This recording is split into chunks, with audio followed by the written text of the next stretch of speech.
इस लड़की के पास खाना बनाने की कोई स्किल्स नहीं थी, मगर फिर भी वो नूडल्स इतने स्वादिष्ट बनाती थी कि 10 मील के दायरे में सभी ग्राहक मानते थे कि उसके नूडल्स 5 स्टार स्तर का है। लेकिन एक दिन एक आदमी ने आकर केवल नूडल्स को सूंघा, तुरंत उठकर बिल चुकाया और लड़की को एक कार्ड देकर बताया कि वह यहाँ पैसा बना सकती है। लेकिन लड़की अभी गंभीरता से नूडल्स बना रहा थी, उसके पास ध्यान देने का समय नहीं था, इसलिए उसने अधीरता से कार्ड ले लिया। शुरू में लड़की ने उसे गंभीरता से नहीं लिया था, लेकिन जब उसने कार्ड का पता ऑनलाइन खोजा तो पाया कि वह पता दुनिया की सर्वश्रेष्ठ फूड टीम का था और शेफ प्रसिद्ध पॉल थे। अनगिनत सेलिब्रिटीज ने उनके साथ तस्वीरें खिंचवाई हैं और उनके खाने के लिए पहले से अपॉइंटमेंट लेना पड़ता है। यह देखकर लड़की की आंखें चमक उठी, क्योंकि वह रोज रोज नूडल्स बनाने से थक चुकी थी। अगली सुबह वह जल्दी से होटल पहुंची और रसोई में प्रवेश करते ही वह जिज्ञासा से भर गई, जैसे कोई अनजान व्यक्ति शानदार बगीचे में घूम रहा हो, क्योंकि यहाँ के चाकू न सिर्फ मास्टर कारीगरों द्वारा हाथ से बनाए गए थे, बल्कि इतने चमकदार थे कि दर्पण की तरह इस्तेमाल किए जा सकते थे, जिससे लड़की चौंक गई थी। लेकिन जब उसने सुना कि इंटरव्यू में प्रतियोगिता भी होगी तो वो जाने लगी। लेकिन तभी पॉल दरवाजे से अंदर आया और नियम बताए। उसका प्रतिद्वंद्वी चश्मे वाला आदमी था, जो हार्वर्ड से पढ़ा शेफ था, और फ्राइड राइस की बात सुनते ही उसने कई उच्च श्रेणी की सामग्री तैयार करनी शुरू कर दी। लेकिन लड़की का तरीका बिल्कुल अलग था। उसने बासी चावल का डिब्बा चुना, कुछ अंडे लिए और उन्हें लोहे के कड़ाही में तलने लगी। चश्मे वाले ने ताजा उबले चावल चुने, मटर और गाजर से रंग दिया, फिर धीमी आंच पर तला और जल्द ही 2 अलग अलग प्रकार के चावल तैयार कर लिए। हालांकि आश्चर्यजनक रूप से पॉल ने सिर्फ लड़की के चावल को सूंघा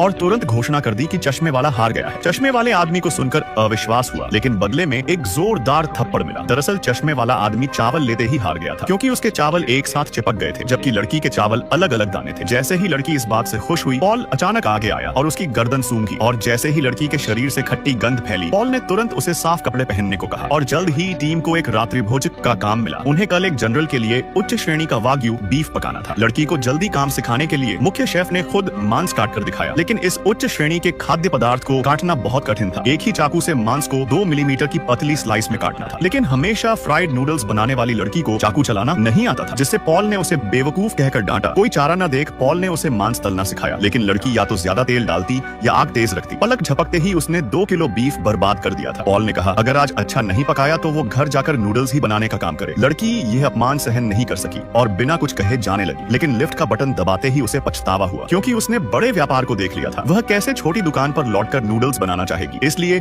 वह फिर से रसोई में लौट आई और लगातार बीफ तलने का अभ्यास करने लगी। एक बार में नहीं हुआ तो दोबारा कोशिश की। सहकर्मी एक एक करके घर चले गए थे, लेकिन लड़की अकेले रसोई में अभ्यास करता रही। अगली सुबह जब सहकर्मी काम पर आए तो वे हैरान रह गए। उन्होंने देखा कि लड़की ने पूरी रात अभ्यास किया था। जैसे ही पॉल धीरे धीरे रसोई में आया, ओई की आंखें तुरंत दृढ़ हो गई और बिना कुछ कहे उसने तेल गरम करना शुरू किया। मांस को कढ़ाई में डाला, फिर बस पलटा और प्लेट में परोस दिया। पॉल ने उठाकर देखा और सीधे मुंह में डाल दिया। इस तरह लड़की ने मुश्किल से यह परीक्षा पास कर ली। फिर रात में लड़की एक जनरल के रात्रि भोज में मदद करने पहुंची, लेकिन लड़की ने कभी नहीं सोचा था कि पॉल उसे सभी उच्च अधिकारियों के सामने अपने तलने के कौशल का प्रदर्शन करने को कहेगा। शेफ की उम्मीदों पर खरा उतरने के लिए लड़की को हिम्मत जुटाकर आगे बढ़ना पड़ा। जैसे ही मांस कढ़ाई में नाचने लगा, अधिकारीगण तालियां बजाने और चिल्लाने लगे। लड़की ने खाना इतना स्वादिष्ट बनाया कि सब अमीर प्लेट तक चाटने लगे थे।